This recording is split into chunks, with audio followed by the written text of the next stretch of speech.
Okay. Pardon me? Yeah, no kidding. Okay, I'd like to call this regular meeting of the Coralville City Council to order on August 24th, 2021. Roll call, please. Foster. Present. Gross. Quinn. Present. Dodds. Present. Goodrich. Here.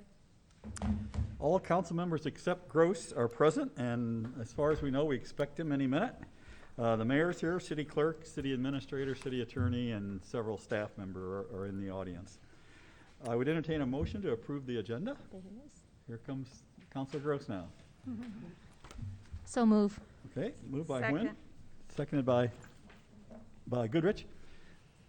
All in favor say aye. Aye. The agenda's approved. Okay, item 4 is, excuse me, is citizen comments. This is the time for anyone who'd like to speak to us tonight about an item that's not already on the agenda. Anybody like to talk to us? Okay. Seeing none, we will move on then to item 5, city policies. There's 3 items, A, B, and C under this. All 3 have to do with updating policies in our finance department to comply with federal and state grant requirements. So let's do the first resolution, Don. Resolution adopting a fraud reporting policy for the city of Coralville, introduced for adoption by Councilmember Foster, seconded by. Second. Seconded by Goodrich. I'll go ahead and read the description so folks at home will know what this is. This policy is required as part of Coralville receiving federal funding, and it requires anyone aware of a violation of federal criminal law involving fraud, bribery, or gratuity affecting a federal grant notify the city administrator, who will be responsible for reporting the violation to the appropriate agency. Any discussion amongst the council of this? Roll call, please. Gross. Aye. Quinn. Aye. Dodds. Aye. Goodrich. Aye. Foster. Aye. Resolution passes all ayes. Item B, Don? Resolution approving a protected, personally identifiable information policy for the city of Coralville, introduced for adoption by Councilmember Gross, seconded by. Second. Second by Nguyen. And this policy is also required for the same reasons, and it addresses both public and protected personal identifiable information, procedures, audits, internal controls, and reporting requirements. Any discussion of this one? Roll call, please. Foster. Aye. Gross. Aye. Quinn. Aye. Dodds. Aye. Goodrich. Aye. Resolution passes all ayes. And C, Don? Resolution approving a revised accounting and purchasing policy for the city of Coralville, introduced for adoption by Councilmember Nguyen, seconded by. Second. Second by Dodds. This resolution authorizes changes to the City of Coralville accounting and purchasing policy. This policy was first adopted in 1988 and last revised in 2014. This change complies with requirements for federal grants. The specific requirements have to do with contractors that have been debarred or suspended, inclusion of small and minority businesses, women's business enterprises, and labor surplus area firms, and requirements for the expenditure of dollars. Any discussion or questions? I had a couple of questions, or just, some things that, that might be good just to clarify. So this is for smaller purchases, correct? Tony Rotland, our finance director, will be answering these. Not large construction projects or Yeah, things not, like that. it's not targeted so much towards those as it is, buying large, a piece of equipment or procuring supplies.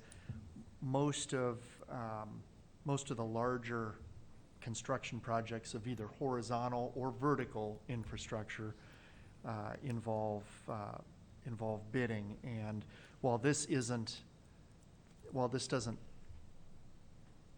those don't preclude application of this, they're more geared towards the requirements of projects where we're getting grants and where there's you know, we're buying a bus or, you know, something like that. Yes, good. And then this is something we can obviously look at, update, tweak.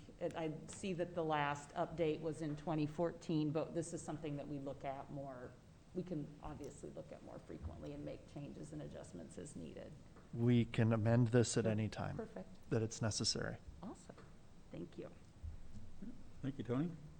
Anything else? Roll call, please. Quinn, Aye. Dodds, Aye. Goodrich. Aye. Foster, Aye. Gross. Aye. Resolution is passed, all ayes. Item 6, this is a lease agreement that is for a portion of the property on the east side of 12th Avenue, just north of Holiday Road, which will be used as a hub for IMON Communication Services. And this is setting a public hearing for at our next council meeting, September 14th. Don? Resolution setting a public hearing on a proposal to enter into a lease agreement with IMON Communications, introduced for adoption by Councilmember Dodd, seconded by. Second. Seconded by Gross. Discussion? Yeah, this is one of two companies that are working on providing the fiber to the home in our community, and they are proposing to put a hub on the site where we have a well and our generator. And then there's also CenturyLink has a building on that location in that corner, so this would be on city property. Good use of the land. How soon do we know, Kelly? How soon will, after approval of council, how soon would it, the plan? They indicated that they would have the hub placed by November of this year. Oh, wow. Great. Thank you. Anything else? Roll call. Dodds, Aye. Goodrich. Aye. Foster, Aye. Gross. Aye. Quinn. Aye. Resolution passes, all ayes. Item 7 has to do with wage theft. Will assure that city funds are not used to support persons or entities who have committed repeated or willful wage theft. Don?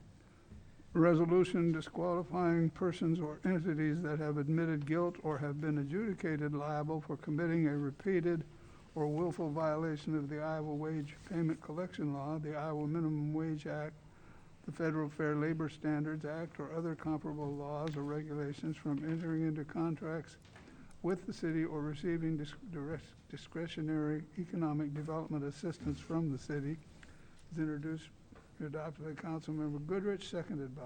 Second. Seconded by Foster. Discussion? I just want to say thank you to the city staff for working on this and for my colleagues for the great discussion we have about this. And I'm really excited that we're able to move forward with this. Great. Yep. Very good. Thank you. Roll call, please. Goodrich. Aye. Foster, Aye. Gross. Aye. Quinn. Aye. Dodds. Aye. Resolution passes, all ayes. Item 8, I'd consider a motion to approve the consent calendar as presented or amended. Mayor, I would ask the council to consider a motion to approve the consent calendar as presented. Okay, moved by And for Dodd. you inclusive, sorry. I Oh, left out the last part. Oh, okay. Moved by Dodd, seconded by Second. Goodrich. Any discussion? Roll call. Foster, Aye. Gross. Aye. Quinn. Aye. Dodds. Aye. Goodrich. Aye. The consent calendar is approved, all ayes.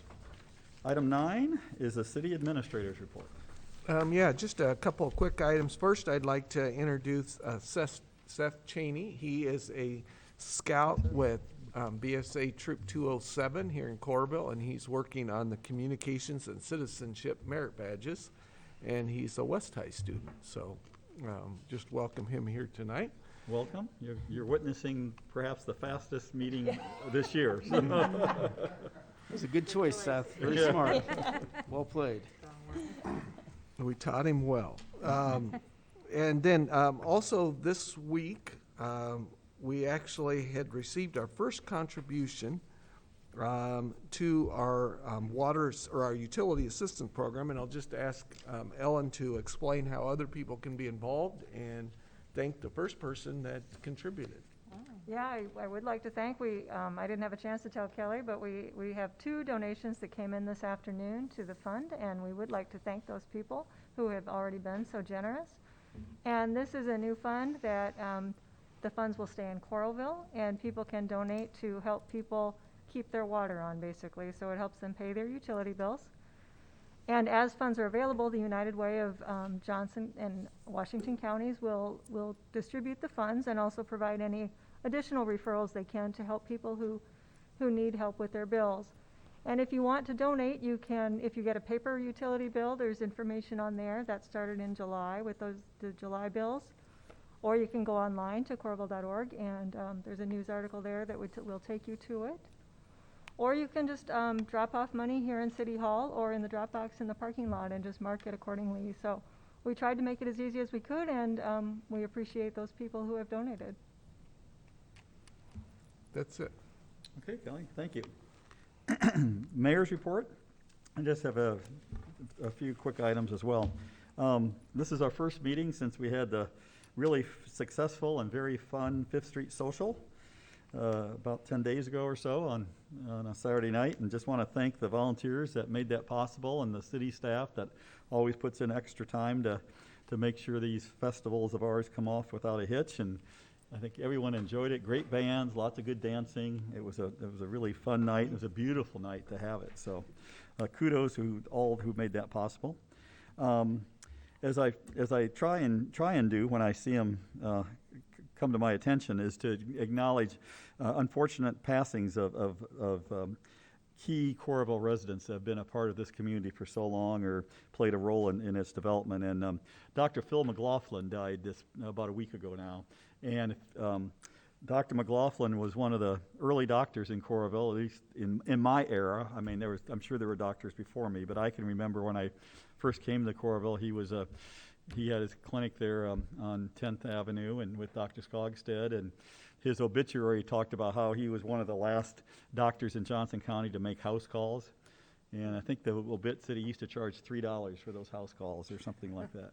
Probably at the beginning of his career, probably may not the end. But anyway, Phil and his wife live on Brown Deer. His wife will continue to live there. They always, last several years, at least if they've continued, Kelly, they've raised swans on the pond, the Brown Deer Pond. They were always responsible for some beautiful live swans on the pond. But anyway, condolences go out to Dr. McLaughlin and his family. We have Labor Day coming up on September 6th. Is that right? Mm-hmm. Yep. And since we won't be meeting before then, I'll give my usual pitch that most city services will be closed, including the rec center and the library and, of course, City Hall. And garbage, that's the most important thing. Garbage will be one day later that whole week. So you get your garbage picked up normally on Monday, it's on Tuesday, normally Tuesday, Wednesday, and et cetera. So try and remember and remind your neighbors about that.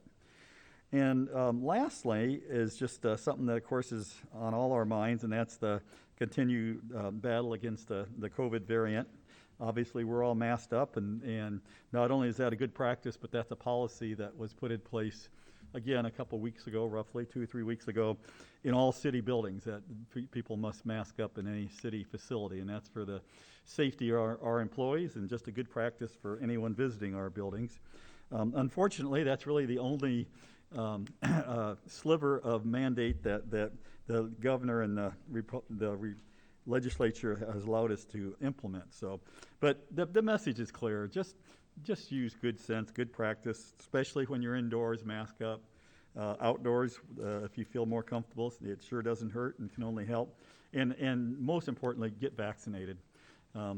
Fortunately, we live in a county that probably has the highest vaccination rate in the state, but there's always a few more out there, and it's Pfizer's approved now, so there's really no reason not to get vaccinated. So, okay, those are my comments. City Attorney reports. I have nothing to add. However, Kevin reported that they're having worse weather in Florida than we're having here. No kidding. He's taking the daughter to school. Oh, in terms of storms? Yes. Oh, wow. All over the country, I guess. Yeah. Oh. Okay, thank you, Don. Committee and council members report. Oh, why don't I start in the middle and go out? We'll do that tonight. So, Quinn? Thank you, Mr. Mayor. I would like to thank Alan Habel for spearheading the utility assistant fund, with your leadership, and working with city staff. That was something that we talk about, and we're really, really happy to see that it's a realization now. And based on your report, with community member has already donated to the fund. That means that there is a need in our community, and people see that need, and for the city to be, to take charge in having a program so that we all can contribute to that, to helping our neighbor, is great. So thank you for that. And I just want to echo on what Mayor John said. The Delta variant, we just, it's affect kids more than before. With the number of people who have been vaccinated in our county, yes, it is better than other county, but we can do better. We can do way better. 60% is not enough. I have a son who is not yet vaccinated because he's too young. And I am worried every day because we are doing everything to protect him, but there are things that is out of our control. And I'm asking each and every single community member who live in Coralville and in Johnson County to please, if you can, go get that vaccine in your body. It have been approved to be effective. And also mask up. Mask up. Help one another. We have to. Otherwise, we will not be able to get out of this. All of us want to return back to normalcy. And the faster for us to return to normalcy is for us to unite together and do the right thing. It's get vaccinated and mask up. Thank you so much. Sure. Thank you, I. We'll flip to Mitch next. All right, thank you, Mr. Mayor. Seth is also a renowned cross-country runner, so he must have beat me here. There. I was trying to get kids out of the rain after practices, so Sure. I needed to follow Seth's lead there. A couple things. First of all, I just want to echo what John said about Fifth Street Social and give Sherry Proud a huge shout out. And I thought it was one of the best bands we've ever had, too. I thought the music was fantastic, so I think we got to get them booked definitely for some future endeavors. And lastly, real quick, I do want to announce as a library rep that this Saturday from 10 to 1 is the free medical clinic. So anybody who's needing medical consultation or cholesterol checks or blood pressure checks or anything like that, please come to the library from 10 to 1. And services are available in French, English, Spanish, and Arabic. So that's this Saturday. You right there, Mayor? Yeah, that chair just gave out. That's very impressive, though. I'm Excellent. impressed by what the library's on. Wonderful, yes, all right, thank you. That's all I've got. Okay. Thank you, Mitch. Jill. Thank you, Mr. Mayor. I just wanted to mention, I know there's a lot of discussion in the community about the recycling and the issues that we're having down at the recycling center. I wanted the community to be sure to know that we are aware of the situation. We've been working on the situation. And in fact, tonight we're getting a presentation. I'd like to thank in advance Daha Tawil for what she's going to share with us this evening. And I look forward to the presentation, the education, and the discussion that we will have following. That's it, Mayor. Okay, thank you, Jill. Megan. All right, thank you, Mr. Mayor. I just wanted to echo the kudos on for Ellen on getting the Neighbor Helping Neighbor Fund up and running. I'm really proud of a lot of the work that we are doing here. I was just thinking as we were kind of going through our agenda, we have gotten a lot of really, really great stuff done. I'm really proud of all of us, and I'm proud of our staff. And thank you to the community members who have already donated. That's wonderful. I would encourage everyone to donate to that fund if they are able. It's a good start. It's just the beginning, and we will continue the good work that we're doing in order to help Coralville residents in need.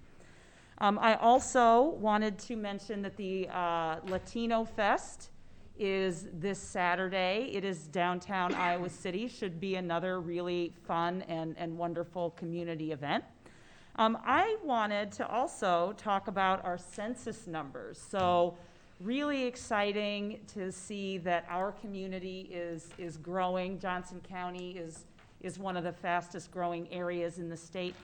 I don't mean to put you on the spot, but Ellen, do you happen to have the numbers? Do you know the numbers off the top of your head for Coralville? I believe it was 22,307 or 7? 22,307. And how much of an increase was that over the last? I believe it was 18%, 18%, yep. Yep. So we feel pretty good about that number. I think that's where we hoped to be, and we did have a lot of people who worked hard on trying to get the word out, and so I think that it paid off for us. Yep, and that was, Ellen also did some really fantastic work with the census as well. But it's really exciting to see that our community is growing. We are extremely fortunate. And, you know, finally, just saying what I've been saying the last several weeks, you know, please get vaccinated, wear your mask. Hi and I both have young children who are not old enough to be vaccinated. They're 8 years old. And it's scary when you have a child that is not protected yet to the fullest extent that they can be. So please, I would encourage everyone, there's lots of resources, lots of ways to access the vaccine in the community, and wear your mask. And that is all I have. Okay, thank you, Megan. I'll wrap Good things up, Mayor. Attended the City Circle Footlighters event on Sunday, and they announced 9 different shows that they'll be doing over this year, and it's very exciting, and look forward to hearing more about that. And just want to welcome back all the students, and wish everyone a good year. And starting off the college year, we look forward to Fry Fest, which will be in 2 Saturdays from today. What? 2 Fridays. Yeah. It's a Friday, Fry. It's the 3rd. Thank you. Thank you, Lori. Look forward to Fry Fest. Yeah, always a Yeah. great time. Yeah, thanks. Okay, with that, I would entertain a motion to adjourn. Second. Okay, moved by Gross, seconded by Dodds. All in favor, say aye. Aye. Aye.